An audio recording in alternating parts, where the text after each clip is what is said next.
بسم اللہ الرحمن الرحیم، اللہم صلی علی محمد وعلی محمد۔ ڈاکٹر ظہیر صاحب کی تصنیف کتاب چہرے سے انتخاب۔ سوال: دوسروں کو مرعوب کرنے کے لیے اپنے مشاہدات بیان کرنے والا انسان جھوٹا ہے۔ حضرت واصف علی واصف رحمۃ اللہ تعالیٰ علیہ کے اس قول سے کیا مراد ہے؟ جواب: یہاں مشاہدات مکاشفات کے معنوں میں ہیں۔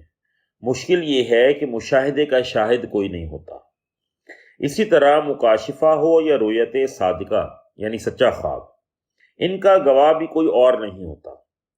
اس کا ناظر بھی صرف دیکھنے والا ہی ہوتا ہے۔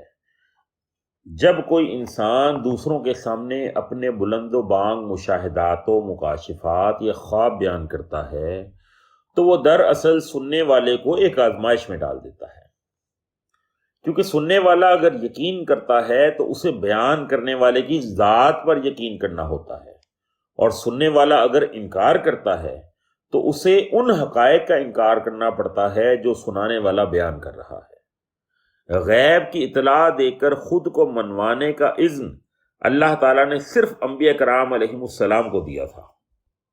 اب اگر کوئی امتی عوام الناس کے سامنے ذاتی حوالے سے اپنے مشاہدات بیان کرتا ہے اور اس بنیاد پر خود کو دوسرے امتیوں پر فوقیت جتلانے کی کوشش کرتا ہے تو وہ دراصل امت کے ساتھ دغا کرتا ہے۔ دین میں دغا کرنے والے کے جھوٹا ہونے پر کوئی شک نہیں، کیونکہ دین تو سچائی ہے، اور سچائی کے پلیٹ فارم پر جھوٹا کھڑا ہو جائے تو وہ نہ صرف یہ کہ اپنی ہلاکت کو پہنچتا ہے بلکہ بہت سے سادہ لوگ مسلمانوں کی دین و دنیا کی بربادی کا باعث بھی بنتا ہے۔